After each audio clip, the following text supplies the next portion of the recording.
بسم اللہ الرحمن الرحیم۔ کائنات کی وسعت و آخری حدود تک پہنچنے کی جستجو میں مصروف انسان آج تک نظام کائنات کے بارے میں طرح طرح کے مفروضے اور نظریے قائم کرتا اور پھر وقت کے ساتھ انہیں تبدیل کرتا آیا ہے۔ کائنات ایک ہی ہے یا بہت سے جہاں آباد ہیں، یہ سائنسدانوں اور فلسفیوں کے لیے ہمیشہ سے ایک بڑا سوال بنا رہا ہے۔ اس حوالے سے قرآن مجید میں واضح اشارے موجود ہیں جن سے یہ معلوم ہوتا ہے کہ دنیا صرف یہی نہیں جس میں ہم رہتے ہیں، بلکہ زمان و مکان کی اور بھی دنیائیں آباد ہیں۔ اس حوالے سے آج سائنسدان اس تھیوری کو سچ ثابت کرنے کی کوشش کر رہے ہیں کہ کیا ہماری دنیا کے سوا اور بھی دنیا آباد ہیں، اور کیا وہاں بھی ہمارے جیسے انسان موجود ہیں۔ اللہ تعالیٰ نے اس سوال کا جواب دیتے ہوئے اپنی مقدس کتاب قرآن کریم میں فرمایا، اللہ وہ ہے جس نے 7 آسمان پیدا کیے اور ان کی مانند زمینیں بھی، ان کے درمیان حکم نازل ہوتا ہے تاکہ تم جان لو کہ بے شک اللہ ہر چیز پر قدرت رکھنے والا ہے۔ حضرت ابن عباس رضی اللہ عنہ اس آیت کی تفسیر بیان کرتے ہوئے کہتے ہیں کہ 7 زمینوں سے مراد ہماری زمین جیسی 7 اور زمینیں ہیں، اور ہر زمین پر حضرت محمد مصطفیٰ صلی اللہ علیہ وآلہ وسلم کی طرح ایک اور رسول ہیں، اور حضرت آدم علیہ السلام کی طرح وہاں بھی آدم علیہ السلام، نوح علیہ السلام کی طرح نوح، اور اسی طرح ابراہیم و موسیٰ اور عیسیٰ علیہ السلام کی طرح وہاں بھی نبی مبعوث ہوئے۔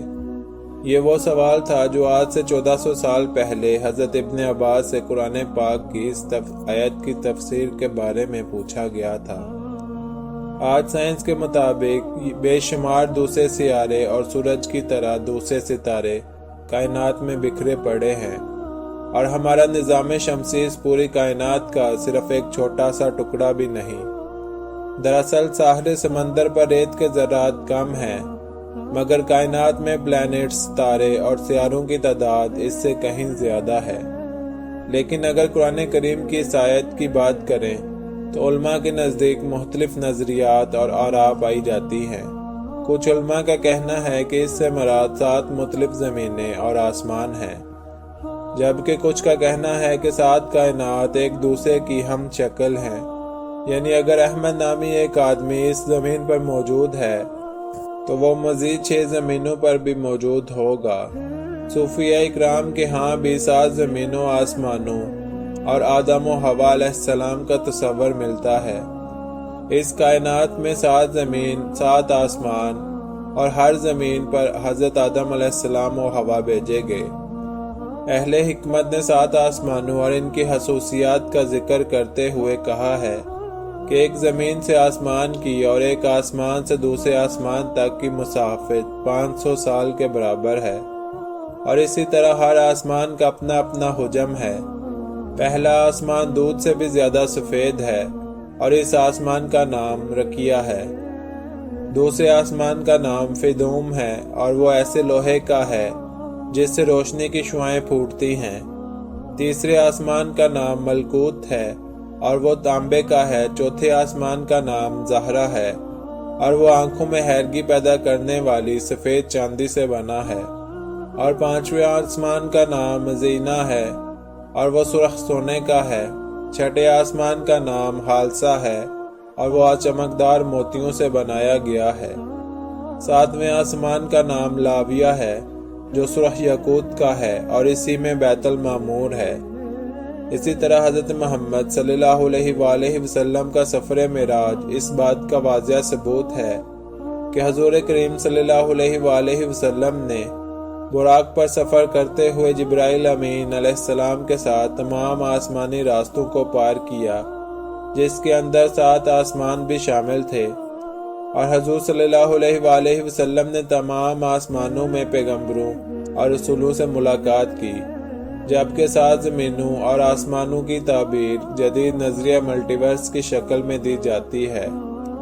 دراصل ہماری اس زمین میں کچھ جاندار ایسے ہیں جنہیں ہم اپنی آنکھوں سے دیکھ سکتے ہیں، جبکہ کچھ جاندار ایسے ہیں جو ہماری نظروں سے بھی اوجھل ہیں، جنہیں ہم اپنی آنکھوں سے نہیں، ان کو بس مائکروسکوپ سے دیکھا جا سکتا ہے۔ بالکل اسی طرح جنات اور فرشتے بھی موجود ہیں جنہیں ہم نہیں دیکھ سکتے کیونکہ ان کا وجود ایک دوسرے ڈائمینشن میں ہے۔ اسی نظریے کو ملٹی ورس کا نام دیا جاتا ہے، یعنی اس کائنات کی طرح کی کائنات کا وجود ہونا باوجود اس کے کہ ہم نہ کبھی اس کائنات کو دیکھ سکتے ہیں نہ اس میں داخل ہو سکتے ہیں۔ حدیث مبارکہ کے مطابق پہلے آسمان کے مقابلے میں دوسرا آسمان اتنا بڑا ہے جیسے کسی صحرا کے درمیان ایک انگوٹھی موجود ہو، اور اسی طرح دوسرا تیسرے کے سامنے ریگستان پر پڑی انگوٹھی کے برابر ہے۔ اسی طرح ساتوں آسمان ایک دوسرے سے بڑے اور وسیع ہیں۔ 7 زمینوں اور آسمانوں کی وسعت اور سرحدوں کو نہ ہی انسانی دماغ سمجھ سکتا ہے اور نہ ہی اسے بیان کیا جا سکتا ہے، لیکن انہیں تصور کر کے ایک لفظ کا مطلب ضرور سمجھا جا سکتا ہے، اللہ اکبر، یعنی اللہ بہت بڑا ہے۔ امید کرتا ہوں آپ کو آج کی ویڈیو اچھی لگی ہوگی۔ ویڈیو اچھی لگی ہے تو ویڈیو کو لائک اور چینل کو سبسکرائب کر دیں۔ اللہ تعالی ہم سب کا حامی و ناصر ہو۔ اللہ آمین یا رب العالمین۔